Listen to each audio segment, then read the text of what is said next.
नमस्कार मित्रांनो. तर आपण बघूया आधुनिक भारताचा इतिहास, हिस्ट्री 220. तर याच्यामधला आहे घटक आठवा, घटक 6वा, भारतीय भांडवलदारीचा उदय.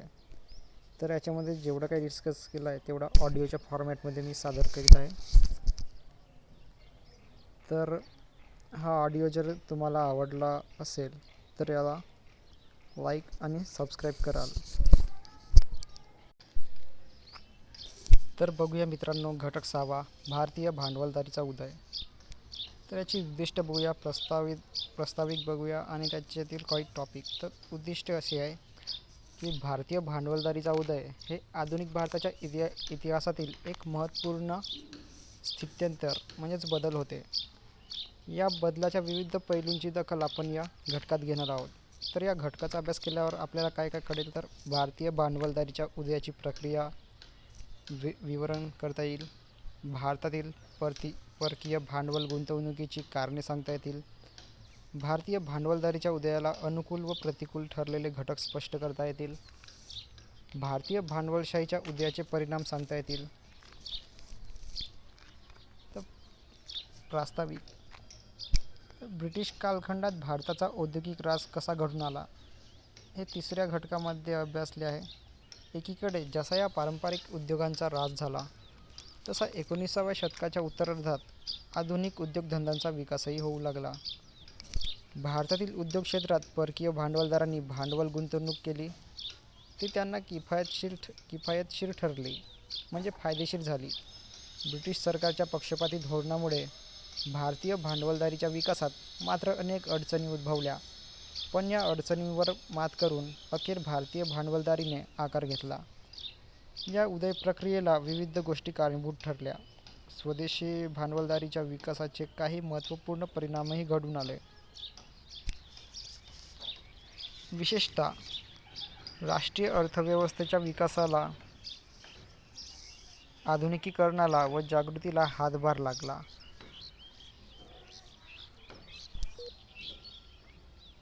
नवी वर्गरचना आकार घेऊ लागली. हे सारे बदल, जे काही स्थित्यंतर आहेत, कसे घडून आले याची चर्चा या घटकात करणार आहोत.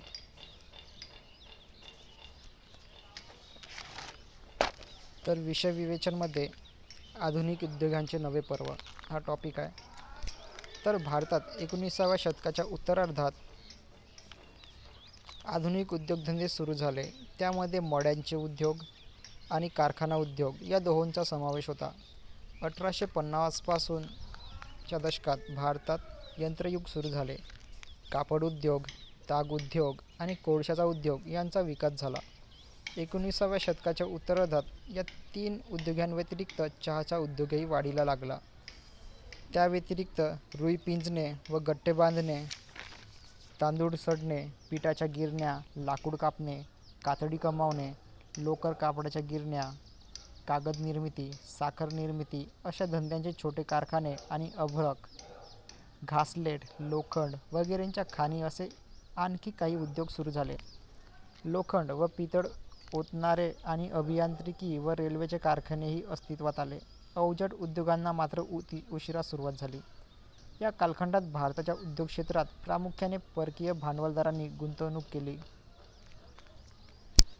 भारतीय भांडवलदाराच्या मार्गात अनेक अडसर निर्माण करण्यात आले होते. इम्पॉर्टंट म्हणजे 1853 मध्ये कोवासजी नानाभाय. तर कोवासजी नानाभाय 1853 मध्ये कोवासजी नानाभाय यांनी मुंबईत पहिली कापड गिरणी सुरू केली. आणखी 1853 मध्ये पहिली रेल्वे पण धावली होती महाराष्ट्र ते ठाणे, मुंबई ते ठाणे 1853 मध्ये.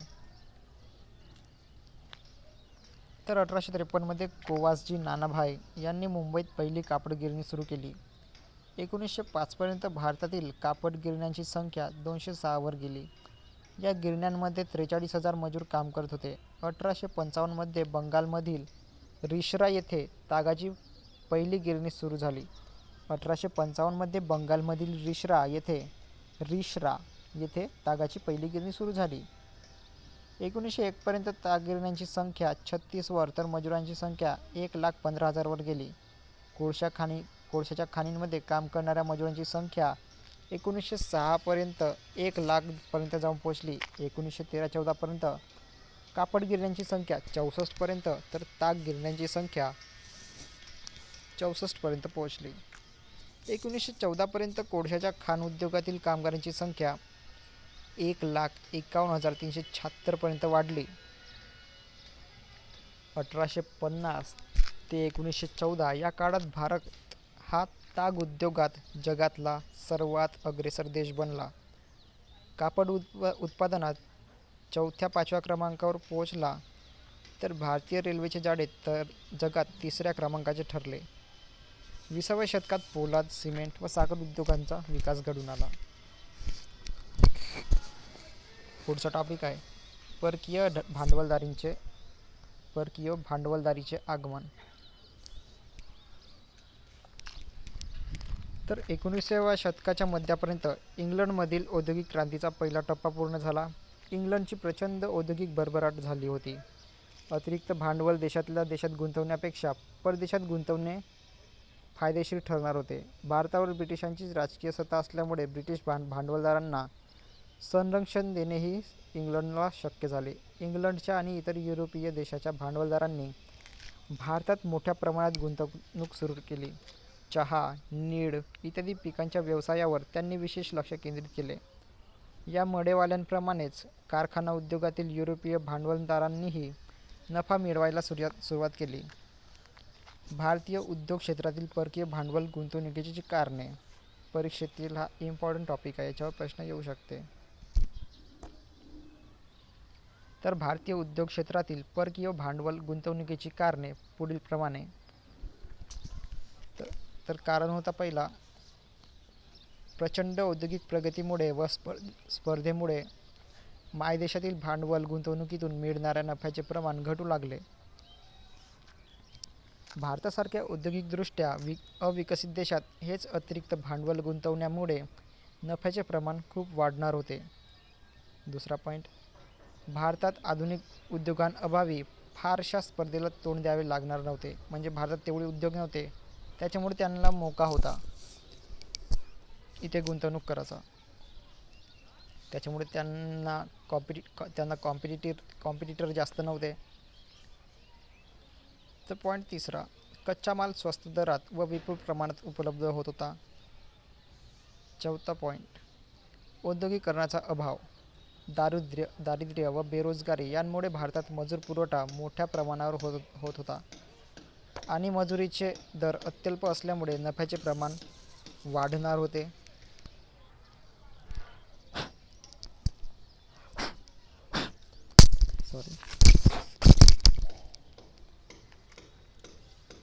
पाचवा पॉईंट आहे, तयार माल खपवण्यासाठी भारतीय उपखंडात आयत्या बाजारपेठा उपलब्ध होत्या. तसेच भारतीय मालाला विशेषतः चहा, ताग, मॅंगनीज इत्यादी गोष्टींना जागतिक बाजारपेठेत मोठी मागणी होती. युरोपीय भांडवलदारांना अतिशय अनुकूल धोरण ब्रिटिश सरकारने राबवले. एकमार्गी संरक्षण जकाती, विविध व्यापारी सवलती, अनुकूल रेल्वे धोरण या गोष्टींमुळे भारतातील परकीय उद्योगधंदे संरक्षित झाले. नेक्स्ट पॉईंट, भारतातील बँका, विमा कंपन्या, वित्तीय संस्था यांच्यावरही युरोपीय नियंत्रण होते. या सर्व अनुकूलतेचा लाभ उठवून परकीय भांडवलदारांनी, विशेषतः ब्रिटिशांनी भारतात अतिरिक्त भांडवलाची गुंतवणूक सुरू केली आणि भारताच्या लुटीचे एक नवे पर्व सुरू झाले.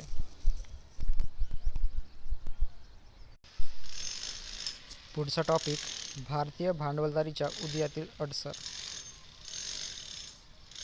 भारतीय उद्योगधंद्यांचा विकास झाला तर आपल्याला स्पर्धा निर्माण होईल आणि बरीच झळा सोसावी लागेल, याची परकीय भांडवलदारांना कल्पना होती. त्यामुळे त्यांनी भारतातील ब्रिटिश सरकारवर दडपण आणून भारतीय भांडवलदारीचा विकास कृत्रिमपणे मंदावेल अशी काळजी घेतली. भारतीय भांडवलदार ब्रिटिशांच्या पक्षपाती धोरणांचे बळी ठरले. वास्तविक पाहता औद्योगिकीकरणाच्या आरंभकाळात सरकारी कृपेचा वरदहस्त आवश्यक असतो. म्हणजे पाठिंबा. पण भारतातील सरकार परकीय असल्यामुळे असा पाठिंबा असणे तर सोडाच, पण सरकारी अवकृपात भारतीयांना सहन करावी लागली. भारतीय भांडवलदारीच्या प्रगतीच्या मार्गात पुढील अडचणी निर्माण झाले ते म्हणजे पहिला पॉईंट, ब्रिटिशांचे शासकीय धोरण भारतीय भांडवलदारांना तारक वा उत्तेजक तर नव्हतेच, पण अतिशय मारक होते. सरकारने परकीय भांडवलदारांना ज्या सवलती दिल्या त्या भारतीयांना मात्र नाकारल्या. संरक्षक जकातींचे एकमार्गी धोरण, प्रतिकूल रेल्वे धोरण, विविध प्रकारची जाचक बंधने याद्वारे सरकारने भारतीयांना शक्य तेवढे नाउमेद केले.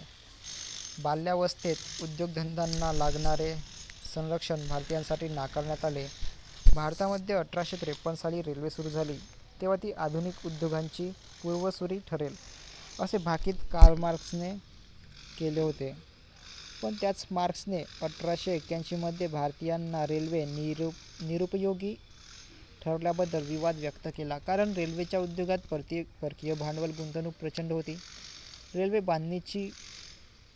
बांधणीच्या खर्चाचा बोजा मात्र भारतीय करदात्यांवर पडत होता. रेल्वेचा व रेल्वे धोरणाचा लाभ परकीयांनाच अधिक प्रमाणात होत होता. परकीय व भारतीय भांडवलदारांसाठीच्या रेल्वे तर परकीय व भारतीय भांडवलदारांसाठीच्या रेल्वे माल वाहतुकीच्या भाडे दरांमध्ये तफावत होती. पक्षपात केला जात असे. पतपुरवठा करणाऱ्या वित्तीय संस्थांवर परकीयांचे नियंत्रण होते. भारताची अर्थव्यवस्था ही निर्यातीला अनुकूल होती. विनिमय बँका, आयात-निर्यात संस्था, जहाज कंपन्या यांच्याद्वारे व्यापारी उलाढालींवर परकीयांनी आपली पकड निर्माण केली होती. भारतातील वित्तीय बाजारपेठ परकीयांच्या नियंत्रणाखाली होती. 1914 पूर्वी पंजाब नॅशनल बँक आणि बँक ऑफ इंडिया या दोनच महत्त्वाच्या भारतीय बँका अस्तित्वात होत्या. भारतीय लोक आधुनिक उद्योगांच्या क्षेत्रात अनुभवी होते, पण त्यांना आपल्याच देशात प्रतिकूल परिस्थितीत अनुभवी परकीय भांडवलदारांशी स्पर्धा करावी लागत होती. पोलाद व यंत्रनिर्मिती उद्योगांसारखे अवजड उद्योग उभे राहिल्याशिवाय इतर पूरक उद्योगांच्या विकासाला गती येणार नाही. भारतात अवजड उद्योगांचा अभाव होता. भारतीयांच्या स्वतंत्र पोलादी निर्मितीला प्रारंभ होण्यासाठी 20वे शतक उजाडावे लागले.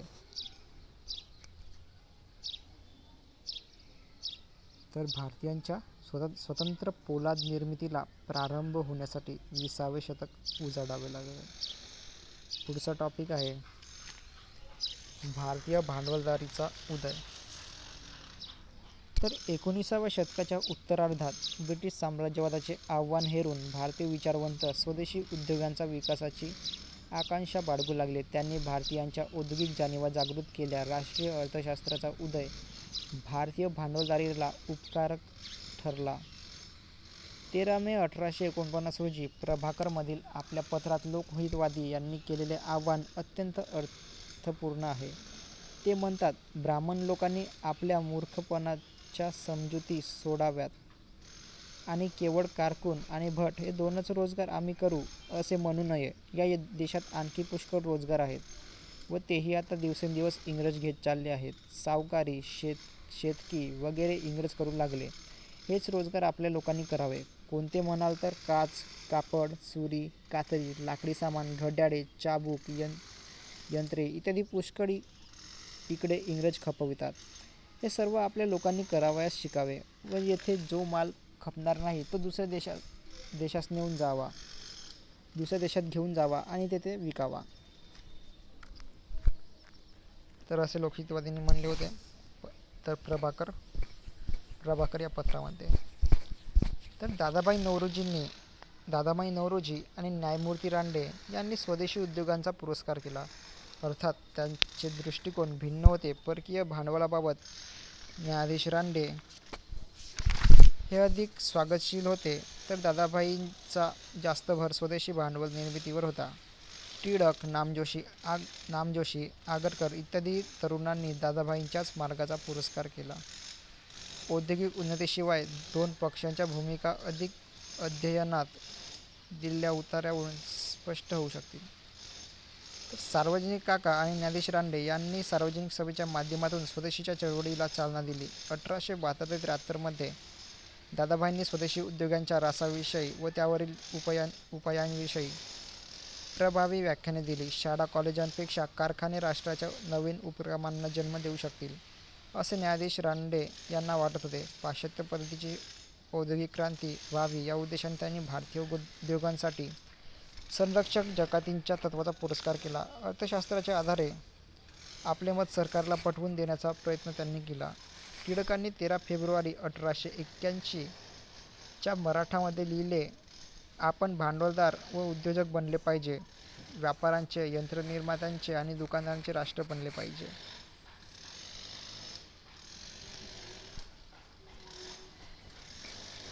नामदार गोखले यांनी देशाच्या दारिद्र्य निवारणासाठी औद्योगिकीकरणावर भर दिला.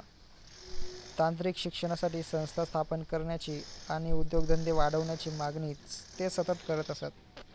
एकीकडे सारे विचारमंथन चालू असताना दुसरीकडे भारतीय भांडवलदारी ही प्रत्यक्षात आकार घेत होती. आरंभीच्या अडसरांवर मात करून या भांडवलदारीने आपले अस्तित्व सिद्ध करण्यास सुरुवात केली. भारतातील आधुनिक उद्योगधंद्यांचे प्रवर्तक मानले जाणारे जमशेदजी नसरवानजी टाटा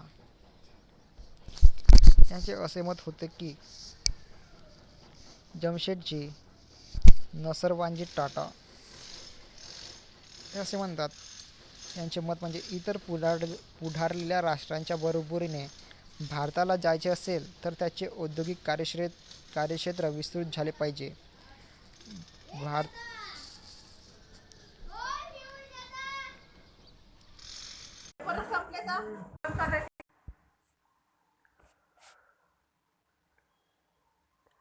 भारतातील आधुनिक उद्योगधंद्यांचे प्रवर्तक मानले जाणारे जमशेदजी नसरवानजी टाटा यांचे असे मत होते की इतर पुढारलेल्या राष्ट्रांच्या बरोबरीने भारताला जायचे असेल तर त्याचे औद्योगिक कार्यक्षेत्र विस्तृत झाले पाहिजे. भारताची भौतिक उन्नती होण्याचा शक्य कोटीत असणारा मार्ग हाच आहे. भारतीय भांडवलदारीला चालना देण्यास पुढील घटक अनुकूल ठरले, ते म्हणजे भारतातील आर्थिक राष्ट्रवादाच्या उदयामुळे भांडवलदारीच्या विकासास वैचारिक अधिष्ठान प्राप्त झाले. तत्कालीन प्रबोधनाने उपयुक्त ज्ञानाला महत्त्व दिले आणि उद्योजकतेच्या नव्या जाणिवा विकसित केल्या. सार्वजनिक सभेसारख्या संस्थांनी व पुढे भारतीय राष्ट्रीय सभेने म्हणजेच काँग्रेसने स्वदेशीच्या वापराला महत्त्व दिले. स्वदेशी ही केवळ घोषणा न राहता चळवळ बनली. स्वदेशी मालाचा वापर आणि परदेशी मालावर बहिष्कार ही दोन सूत्रे म्हणजे एकाच नाण्याच्या दोन बाजू होत्या. तो ब्रिटिशांच्या आर्थिक आव्हानाला भारतीयांनी दिलेला संघर्षात्मक प्रतिसाद होता. भारतीयांनी स्वदेशी बँका आणि विमा कंपन्या सुरू केल्या. त्यांचे धोरण भारतीय भांडवलाला अनुकूल होते. 1911 मध्ये टाटा आयर्न स्टील कंपनी तर 1911 Tata iron and still company म्हणजेच टिस्को स्थापन झाली आणि मोठ्या प्रमाणावरील भारतीय पोलाद निर्मिती सुरू झाली. जमशेदजी टाटा यांनी भारतातील पोलाद निर्मितीचा पाया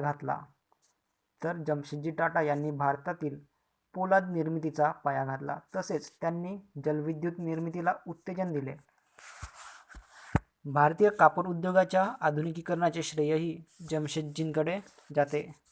बंगलोर येथे इंडियन इन्स्टिट्यूट ऑफ सायन्स च्या स्थापनेतही त्यांचा पुढाकार होता. टाटा हे भारतीय भांडवलशाहीच्या उदयकालातील एक उल्लेखनीय व्यक्तिमत्व होते. भारतीय व्यापार व उद्योग यांच्या भरभराटीसाठी कोणत्याही तत्कालीन भारतीयाने जमशेदजींइतके प्रयत्न केले नाहीत, हे लॉर्ड कर्झन यांचे उद्गार यथार्थ होते. भारतीय व्यापार व उद्योग यांच्या भरभराटीसाठी कोणत्याही तत्कालीन भारतीयाने जमशेदजींइतके प्रयत्न केले नाही, हे लॉर्ड कर्झन यांचे उद्गार यथार्थ होते. म्हणजे त्यांनी हे उद्गार काढलेले होते लॉर्ड कर्झन यांनी. तर 1913 ते 1918 या काळात भारतातील पोलाद उत्पादन 91,000 टनांवरून 1,24,000 टनांपर्यंत वाढले. पहिले महायुद्ध व दुसरे महायुद्ध या दोन जागतिक महायुद्धांमुळे भारतीय उद्योगांची भरभराट घडून आली.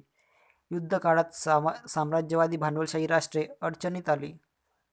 त्या राष्ट्रांमधील औद्योगिक उत्पादनावर विपरीत परिणाम झाला. त्यामुळे जागतिक बाजारपेठेत भारतीय मालाला मोठी मागणी निर्माण झाली. भारतीय भांडवलदारांनी या संधीचा फायदा घेतला. पहिल्या महायुद्धामुळे भारतीय उद्योगांना काही सवलती देणे ब्रिटिश सरकारला भाग पडले. 1916 मध्ये इंडस्ट्रियल कमिशन नियुक्त करण्यात आले. तर 1918चा मॉन्टेग्यू चेम्स्फोर्ड अहवालात भारताच्या आर्थिक स्थैर्यासाठी औद्योगिक विकासाच्या धोरणाची आवश्यकता नमूद करण्यात आली. भारतीय मालाशी ज्याची प्रत्यक्ष स्पर्धा नाही अशा साखर, आगपेट्या इत्यादी उद्योगांना 1920च्या असहकार चळवळीनंतर सरकारने मर्यादित संरक्षण दिले.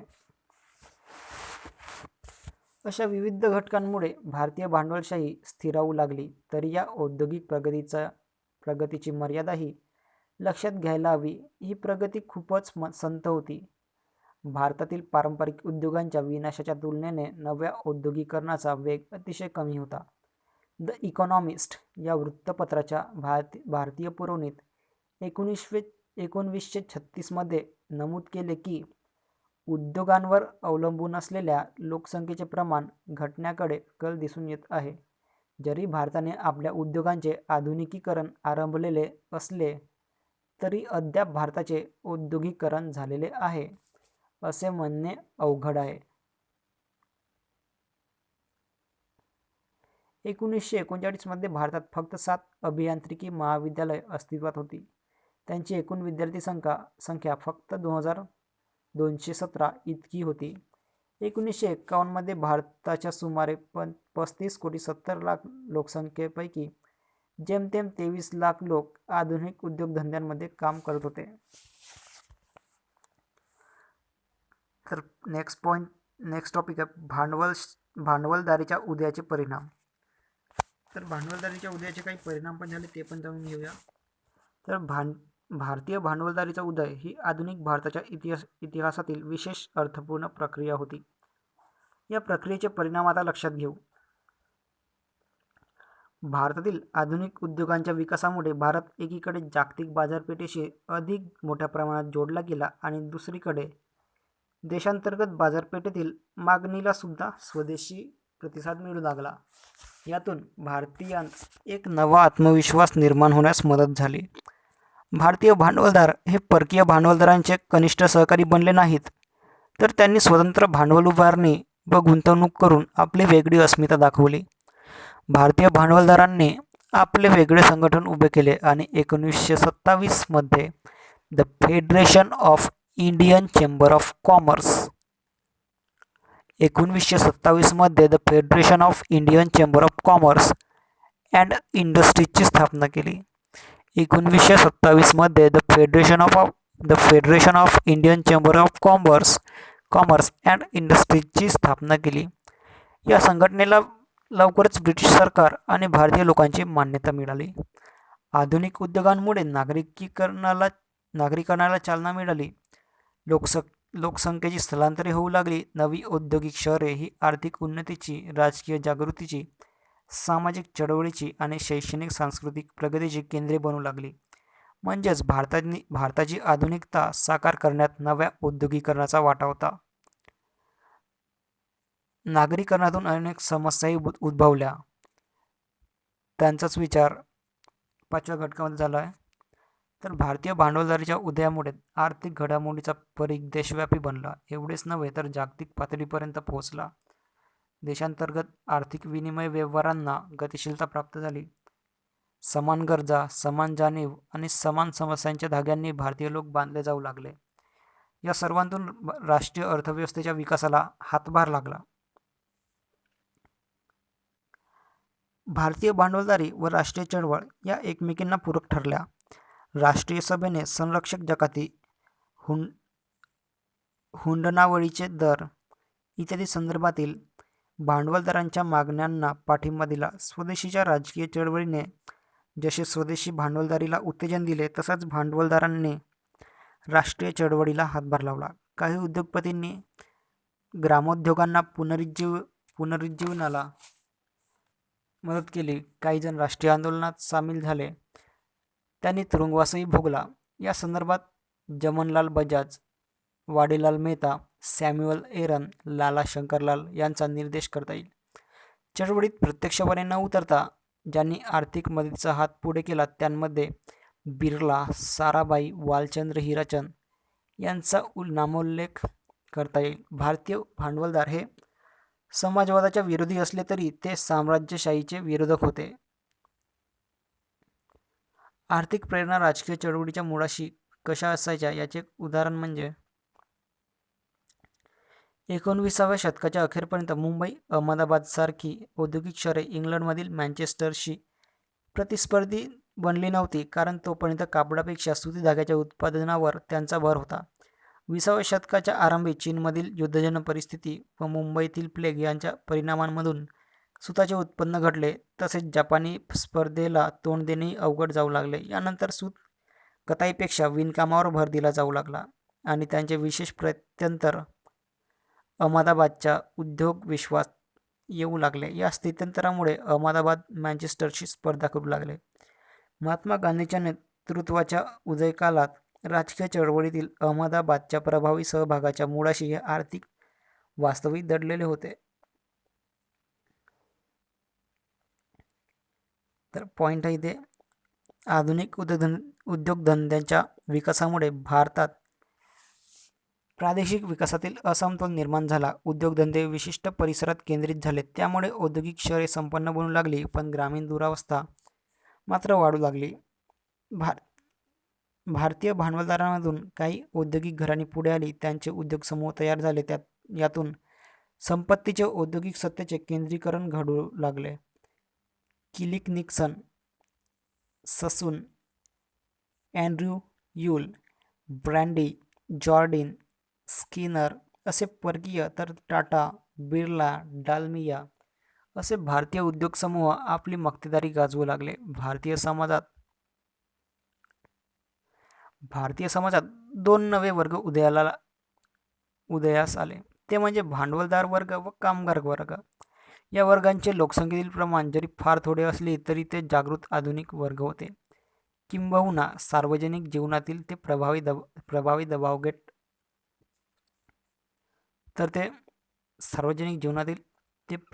दबावगट बनले. भारताची राष्ट्रीय चळवळ विकसित होत असताना आर्थिक आघाडीवरही मोठे स्थित्यंतर होत होते. राजकीय व आर्थिक घडामोडी एकमेकींशी अतिशय निगडीत होत्या.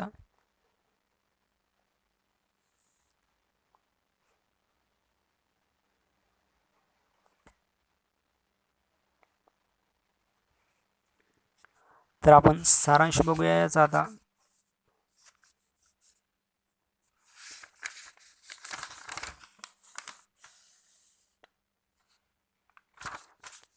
तर सारांश असा आहे, 19व्या शतकाच्या उत्तरार्धात भारतात आधुनिक उद्योगांचे पर्व सुरू झाले. मड्यांचे उद्योग व कारखानदारी या दोहोंचा उदय झाला. 19व्या शतकात कापड, ताग, कोळसा व चहाचे उद्योग, तर 20व्या शतकात पोलाद, सिमेंट व साखर उद्योग प्रामुख्याने विकसित झाले. स्वदेशात घटणारे नफ्याचे प्रमाण, भारतात स्पर्धेचा अभाव, स्वस्त व विपुल कच्चा माल, स्वस्त व विपुल मजूर पुरवठा, देशी विदेशी बाजारपेठांमधील मोठी मागणी, सरकारी संरक्षण, वित्तीय संस्थांवर नियंत्रण अशा अनुकूल घटकांमुळे युरोपीय भांडवलदारांनी भारतात गुंतवणूक सुरू केली.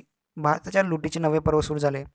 शासकीय अवग्रुपात संरक्षणाचा अभाव, वित्तीय बाजारपेठेवरील परकीय प्रभाव, भारतीयांमधील अनुभवाचा अभाव, अवजड उद्योगांचा अभाव अशा घटकांनी भारतीय भांडवलदारीच्या उदयात अडसर निर्माण केले. राष्ट्रीय अर्थशास्त्राचा उदय भारतीय भांडवलशाहीला उपकारक ठरला. लोकहितवादी दादाभाई नौरोजी, न्यायाधीश रानडे, टिळक, नामजोशी, आगरकर, सार्वजनिक काका, नामदार गोखले, जमशेदजी टाटा यांनी भारताच्या औद्योगिक विकासाला महत्त्व दिले. वैचारिक अधिष्ठान व स्वदेशीचा पुरस्कार, स्वदेशी बँका व विमा कंपन्या, भारतीय पोलाद निर्मितीचा प्रारंभ, 2 महायुद्धांमुळे मिळालेली संधी व मर्यादित संरक्षण असे घटक भारतीय भांडवलदारीच्या विकासास कारणीभूत ठरले.